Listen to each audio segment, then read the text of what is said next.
Jumbo, Jumbo Massis, how you doing?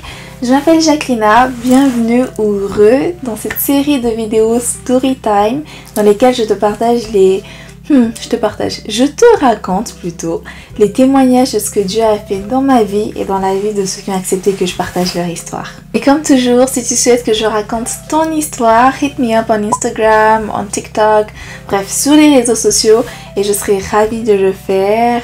Abonne-toi Massis, active la cloche de notification and let's get started. You know what we're about to do. We're about to choose. La dernière fois, je vous ai fait un ASMR. Je sais pas si là vous appréciez. Ok, anyways. Choisissons le sujet de ce jour, ok? Ok. Ok, voyons voir.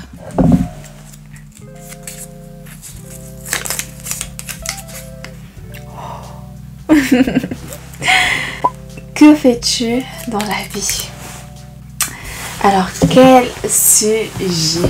Quel sujet?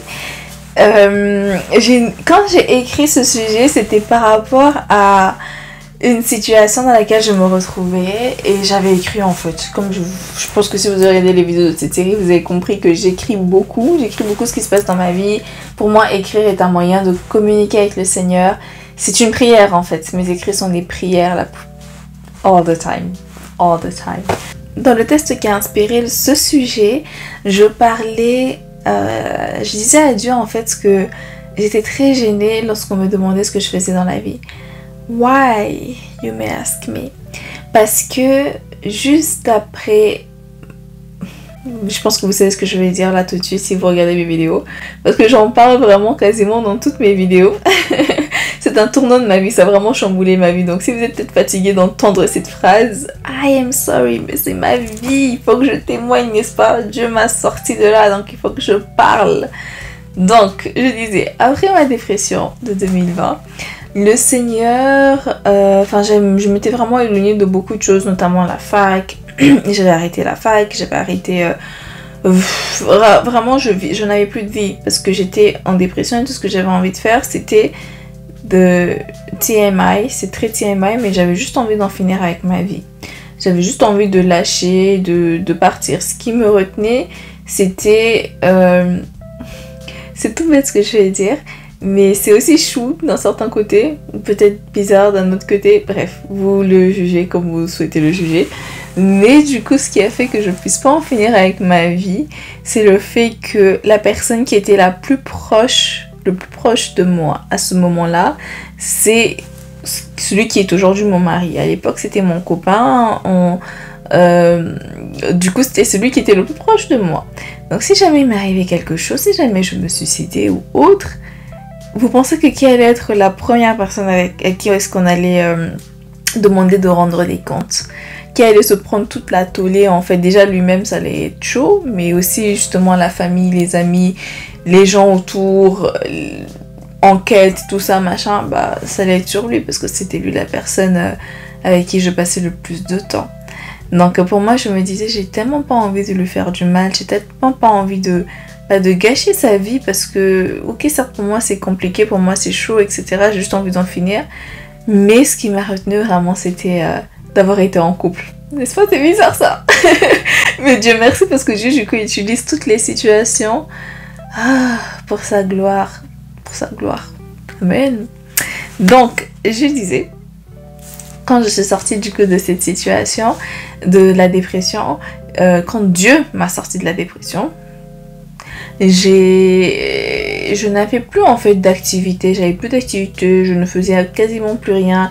Je venais de m'inscrire dans une école, mais que les cours étaient en ligne, c'est moi un peu qui gérais ça toute seule, tout ça. Et au même moment, je me suis retrouvée dans un groupe, on s'est retrouvés avec mon mari, dans un groupe de maisons, parce que les églises n'avaient pas encore repris à ce moment-là. Et dans ce groupe de maisons, il y avait des gens qui venaient, les groupes de maisons, c'était une église de maison, il y avait des gens qui venaient tous les dimanches, on était de plus en plus nombreux. Et bien sûr, il fallait faire le tour de table, il fallait faire la ronde et dire « Ouais, je m'appelle un tel, je fais ci dans la vie, j'ai dadadi, j'ai dadada. Et you guys, de base, je suis quelqu'un qui n'a pas honte de me présenter. J'ai eu la grâce d'avoir été dans des écoles qui nous enseignent à avoir confiance lors des prises de parole en public, lors des prises de parole en privé.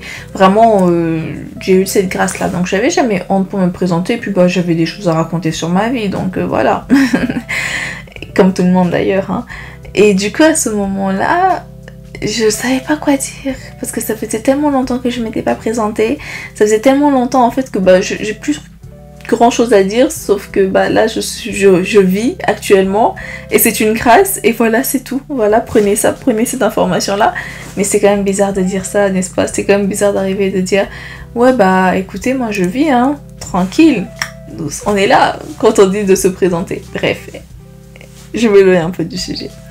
Donc quand mon tour est arrivé, et même avant que mon tour n'arrive, je n'entendais pas ce que les gens disaient, j'entendais pas leurs prénoms, je les écoutais pas, parce que j'étais focalisée sur le fait de répéter dans ma tête constamment, ok, je m'appelle un tel, je fais ci, je fais ça, ok, il faudrait que j'arrive à éviter de parler de tel sujet, sinon on me posait la question de savoir si ça, si machin.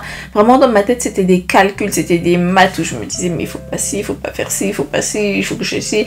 Et je me répétais ça à chaque fois pour ne pas oublier, comme ça quand mon tour allait arriver, j'étais prête.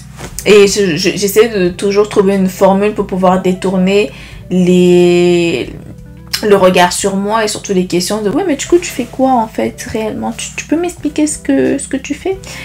Et même s'il y avait toujours des gens, vous savez les gens qui aiment bien insister là, il y en a toujours, mais c'est pas plus mal parce qu'en fait ça nous apprend à sortir de notre zone de confort et de grand glow, n'est-ce pas?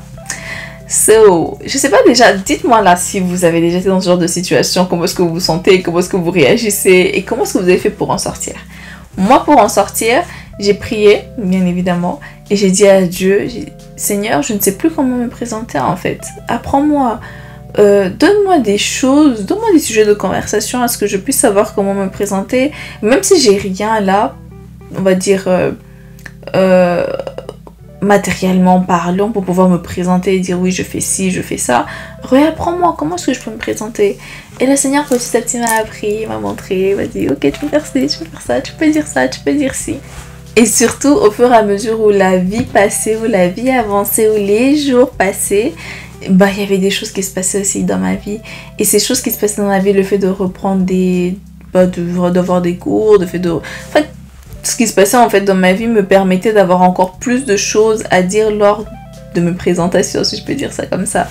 Et aussi, au-delà de tout cela, au-delà de tout ce qui peut être bénéfique à l'image de quelqu'un, où on peut vraiment se dire waouh, toi t'es quelqu'un en fait, t'as fait ci, t'as fait ça, t'as fait ça, j'ai appris ce qui était beaucoup plus important, c'est-à-dire l'intérieur, c'est-à-dire vraiment de parler de ce qui importe. Aujourd'hui quand je demande à quelqu'un ce qu'il fait dans la vie, guys, c'est pas que je m'en fous, parce que je ne m'en fous pas, I care about your life, sinon je poserais pas la question.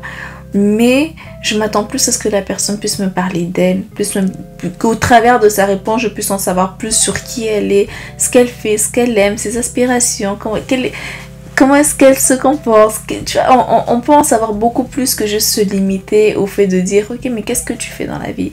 Au travers de cette vidéo, j'aimerais également conseiller, si vous me permettez de le faire, mes sis, mes bros, s'il y en a qui regardent, de faire attention aux questions que l'on pose aux gens, parce qu'on ne sait pas ce par quoi ils traversent. Et même si c'est vrai que c'est pas de notre faute, hein, c'est pas nous qui avons créé ce que les gens traversent dans la vie, ok, oui, certes, et qu'on ne peut pas tout savoir, on peut pas en fait se censurer constamment, oui, certes, c'est vrai, mais qu'il faut quand même faire attention. Et surtout, il y a beaucoup plus important que juste savoir ce que la personne fait dans la vie, quel est son travail, quelles sont les études qu'elle a faites, quels sont ses diplômes, etc., etc. Il y a beaucoup plus important que l'on pourrait savoir sur les gens que l'on rencontre, et c'est ce qu'il y a à l'intérieur, c'est qui ils sont réellement. Un diplôme ne veut pas dire quitter. Un diplôme fait partie de ton parcours. Un diplôme peut dire justement ce qui fait partie de toi. Mais même si tu as ce diplôme-là, qu'est-ce qui dit que tu travailles même dans le domaine de ton diplôme, ou que tu aimes ce que tu fais, ou que tu aimes ton diplôme, ou que même tu n'as pas triché pour avoir ce diplôme? Il y a plus profond que juste se limiter aux questions qui ne font pas avancer. Et c'est ça qui m'amène aussi à encore plus à aimer les conversations qui vont en profondeur. Parce qu'on peut en apprendre plus. Je vous vois arriver. Je suis pas en train de dire que les conversations sur oui, qu'est-ce que tu fais dans la vie, qu'est-ce que c'est, qu'est-ce que ça, sont banales. Non, elles nous permettent de comprendre aussi, d'apprendre à connaître les gens. Et je pense que dans nos réponses, on devrait aussi apporter un peu plus que juste se limiter au, comment dire, à une facette, à une couverture de voici mon CV, je te présente mon CV, il y a tout dessus et puis c'est tout.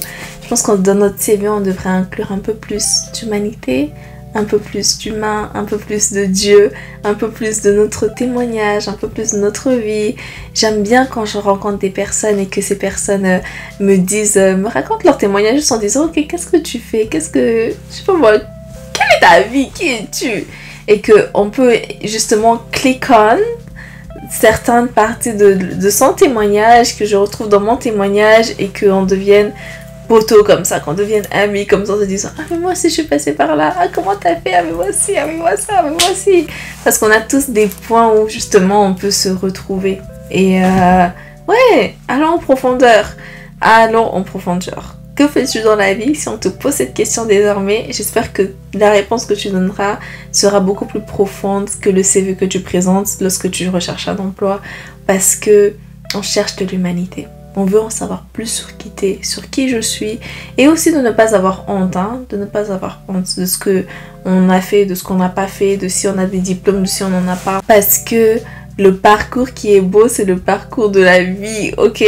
Ton parcours, il est beau no matter what. Il faut juste apprendre à voir le beau dans la vie, parce qu'il y a du beau dans tout. Et il y a du beau dans ta vie, que tu le crois ou non, que tu le vois toujours pas, ou you're gonna fight with yourself, mais il y a du beau dans ta vie, il y a du beau dans la vie de tout le monde. Ouais, c'est vrai.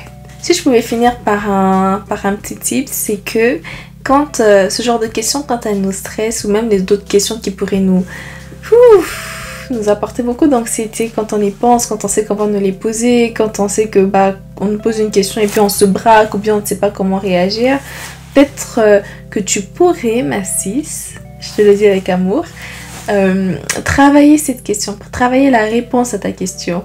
C'est vrai que ça ne sera pas toujours spontané, mais ça te permettra d'un jour être un peu plus spontané dans ta réponse. Il ne faut pas s'y attacher en étant ta réponse où il faut que tu récites ce que tu as appris, mais que tu aies une base. C'est-à-dire que si aujourd'hui on dit ok, de me présenter, je vais dire ok, je m'appelle comme ci, j'ai tel âge, j'ai fait ci, j'aime bien faire ça, etc. etc. Et que ce soit en fait des bases, que les éléments en fait qu'il y a dans ma vie, mon prénom, mon âge, mon statut marital, tous ces trucs là en fait, que ce soit juste une base en fait pour que j'arrive à me présenter aussi en fonction de mon interlocuteur.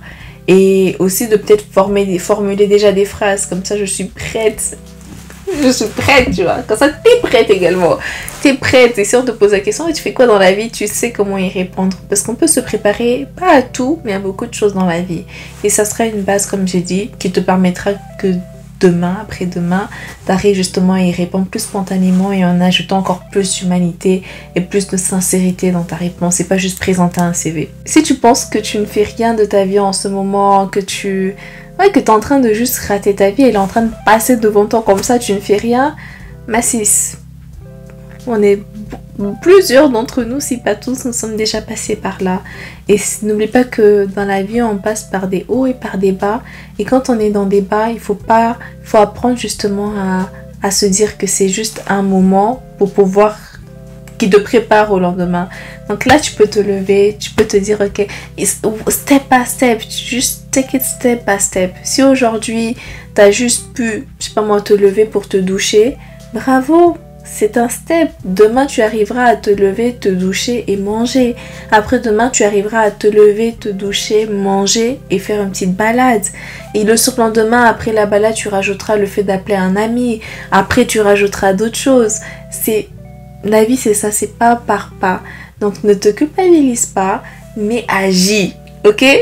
Tu as les capacités d'agir, même si tu ne le vois pas totalement, mais je sais que tu peux. Crois que tu peux parce que Dieu t'a donné la force. Et si tu n'arrives pas à le voir, tu n'arrives pas à le comprendre, mes mots ne seront pas aussi forts que ce que Dieu peut te dire. Ouvre ta Bible, prie, demande à Dieu de te montrer combien est-ce que la force que tu as, la force qu'il t'a donnée, et demande-lui de te donner de la force. Et ouais, demande-lui de te donner de la force, because you can do it, ok?